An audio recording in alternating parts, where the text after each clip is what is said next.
welcome to the Meejah channel. I'm your host, William Huw. Now in this episode we will be mainly talking about the last episode, which in case you didn't see it was a comedy short, 2 minutes long, and in fact I'll leave the link up there for you so you can pop over and have a look. A lot of you wrote in about that episode asking how I did the effect at the end, where the guy goes, well, it is a bit involved, so if you get yourself a cup of tea and a biscuit and a comfy chair, I'll show you how it was done. Which was like this. The exploding or popping man effect.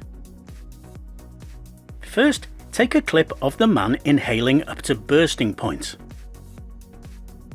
Then get the actor out of the way and take 20 seconds or so of clean plate. That is, just the background without the actor.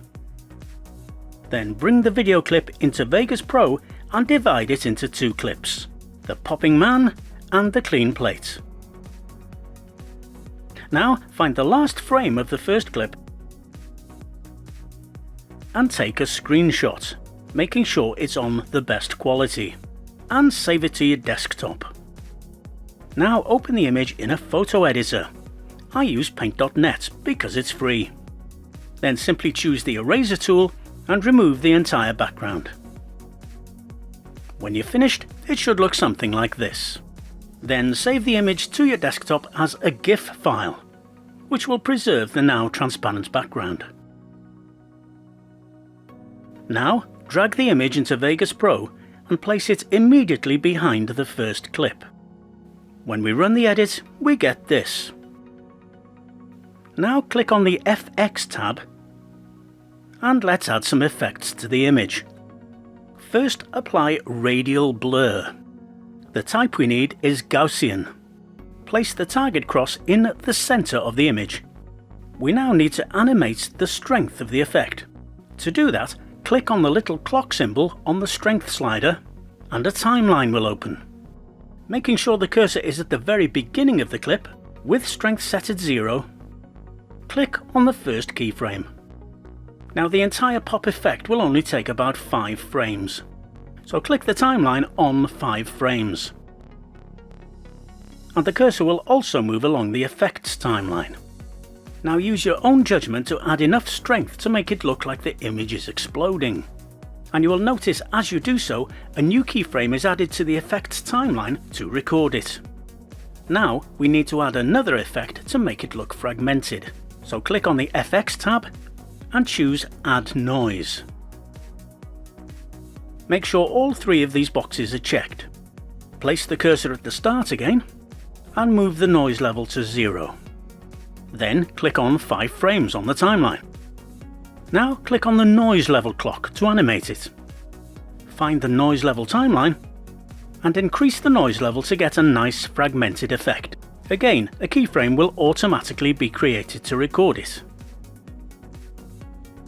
If we now click through the effect frame by frame, we can see the effects increase frame by frame.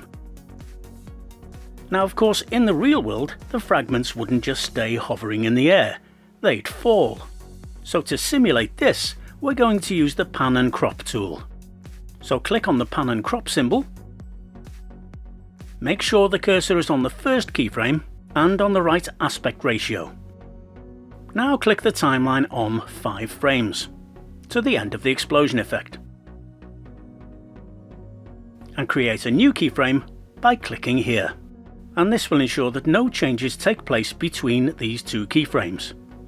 Now click on another 15 frames. And this will be the particle's falling time. Now we move the frame up, and this will give the impression that the image is falling down. It doesn't need to go all the way, as we will be fading it out.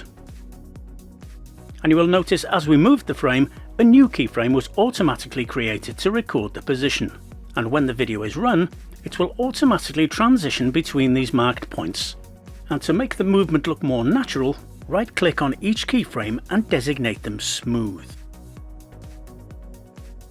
If we now click through the effect frame by frame, we can see the explode and fall effect in action.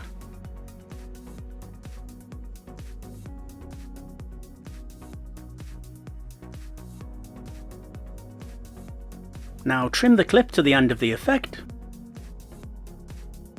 and add a fade to the falling particle bit.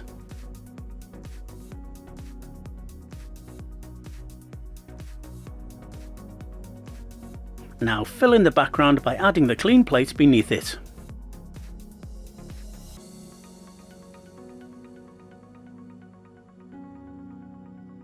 So that's the first part of the effect, and now the second part, the falling clothes.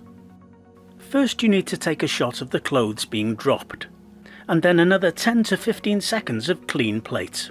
When I shot this, of course, I took off the clothes I was wearing to drop them, which meant I was nearly naked. So to save your eyesight, I have blurred out the naked me. So don't be confused by the blurry bit. So here I am behind the blur, getting ready to drop the clothes. As you can see, I just flicked them out and dropped them, which looks like this.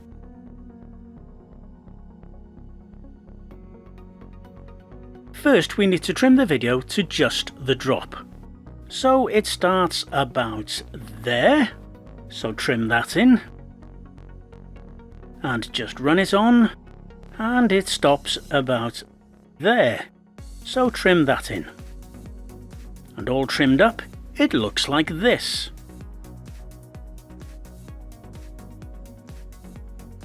Now our next job is to mask out the person doing the dropping.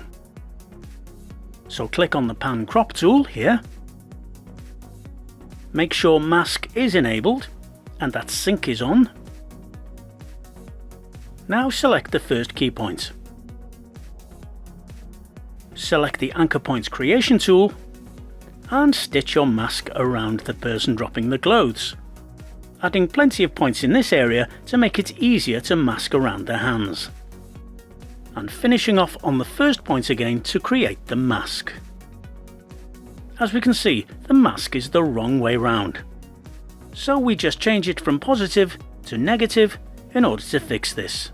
To blend the sharp edges of the mask in, we need to feather it. So choose the feather type as both, and around 4% feather should do it. OK, so click on the first key point to confirm it, and arrange the mask points to hide the hands but show as much of the clothing as possible.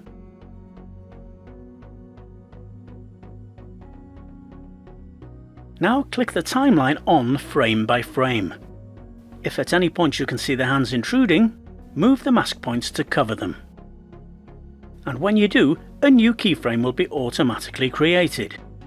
Continue in this manner until the end of the clip.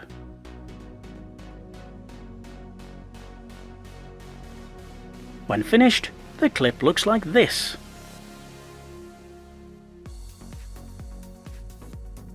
To fill in the mask cutout, we place the clean plate beneath it, like this. If I now click through frame by frame, you can see the effect in detail. And played in real time, it looks like this. Now it's just a matter of trimming the clean plate to size and rendering.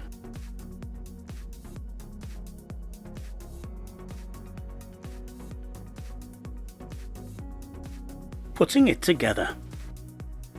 To make things clearer, I have rendered the previous parts of the effects separately.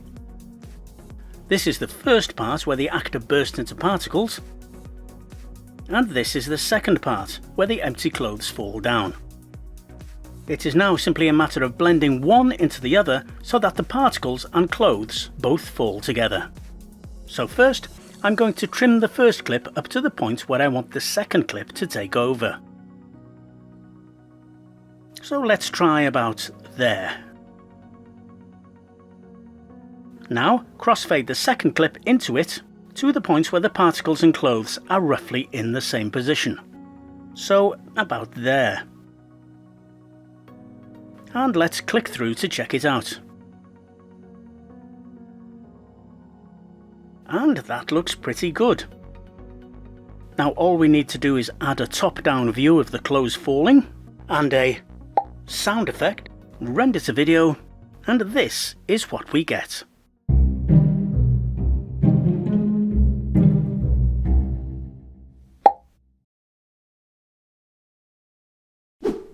So that's how it was done. I bet you're sorry you asked. Well, that's all from me.